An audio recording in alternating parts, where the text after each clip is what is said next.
ہر ایک مومن کے دل کی ہے صدا مسلم پرسن اللہ، نہ بدلا ہے نہ بدلے گا میرا مسلم پرسن اللہ۔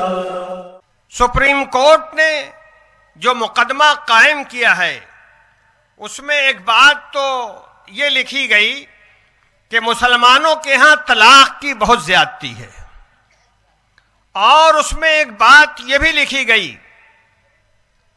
کہ مسلمانوں میں ایک سے زیادہ شادی کا رواج بہت زیادہ ہے۔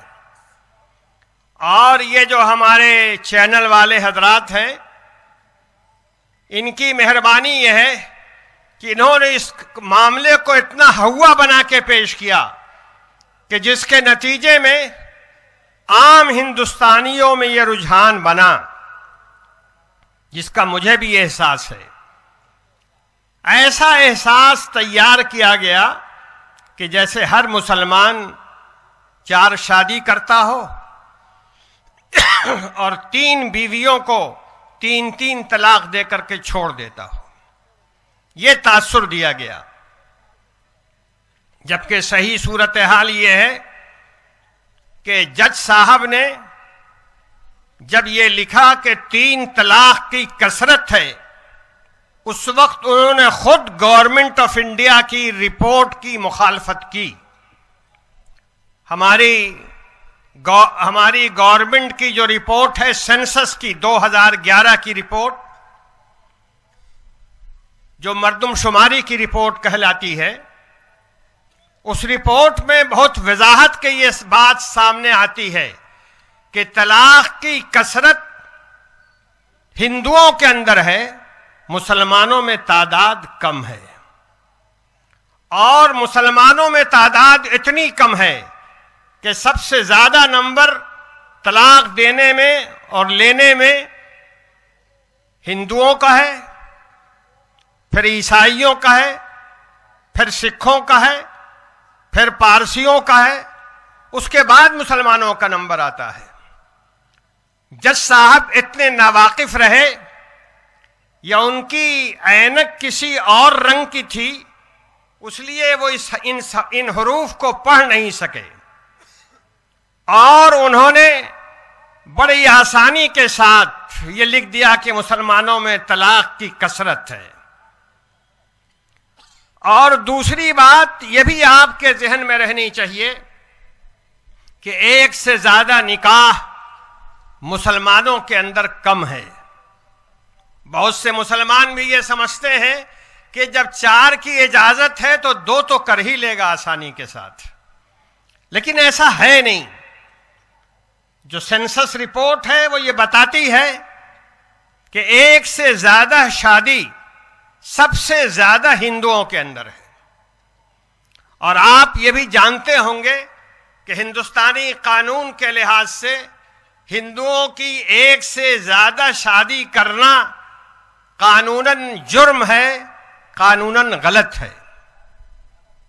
لیکن یہ مرض ہندوستانیوں میں اگر ہے تو جج صاحب کو پہلے خیال کرنا چاہیے تھا کہ یہ مرض ہندوؤں میں زیادہ ہے، اس کی طرف دھیان دینا چاہیے تھا۔ سکھوں میں زیادہ ہے، ان کی طرف دھیان دینا چاہیے تھا۔ عیسائیوں میں زیادہ ہے، پھر نمبر آتا ہے مسلمانوں کا۔ لیکن جج صاحب نے ان دونوں معاملات کے اندر جو فرقہ پرست کہتے رہے ہیں ان پر اعتماد کیا، گورنمنٹ کی رپورٹ پر اعتماد نہیں کیا۔ اور ایک بات میں اور بھی بتا دوں اس درمیان، یہ جو تعداد ہندوؤں کے طلاق کی بتائی جاتی ہے، یہ وہ طلاق ہے جو باقاعدہ قانون کے دائرے میں لی جاتی ہے، چاہے مرد لے اور چاہے عورت لے۔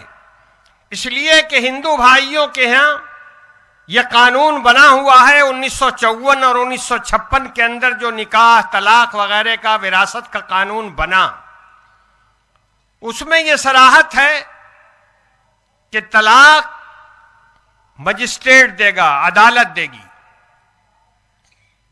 تو معاملات طلاق کے کورٹ میں جایا کرتے ہیں، اور کورٹ سے کبھی 10 سال، کبھی 15 سال، کبھی 20 سال، اور میرے علم کے مطابق 27 سال کے بعد طلاق کا فیصلہ ہوتا ہے۔ یہ فیصلہ جن معاملات کے اندر ہو گیا، طلاق اصل میں وہیں پڑی ہے۔ تو ہندوؤں کی جو تعداد بتائی گئی ہے سینسس رپورٹ میں، وہ اس طلاق کی تعداد ہے جو عدالت نے دی ہے۔ اور عام طور پر لوگ یہ سوچتے ہیں کہ عدالت کون جائے، یہ برسا برس کی رگڑن میں کون پڑے، اور یہ قانونی سپریشن کیوں حاصل کیا جائے، چھوڑ دو آگے بڑھو، چھوڑ دو اور آگے بڑھو۔ اور اس کے اوپر بہت سے لوگوں کا عمل ہے، وہ چھوڑ دیتے ہیں، نہ طلاق دیتے ہیں، نہ اسے موقع دیتے ہیں دوسری شادی کا، اور نہ خود دوسری شادی کیا کرتے ہیں۔ ایسی مثالیں بھی بہت کافی اس ملک کے اندر پائی جاتی ہیں۔ اور طلاق جو ہندوؤں کی طلاق ہے اس میں یہ تعداد شامل نہیں ہے۔ ہر ایک مومن کے دل کی ہے صدا مسلم پرسنل، نہ بدلا ہے نہ بدلے گا میرا مسلم پرسنل۔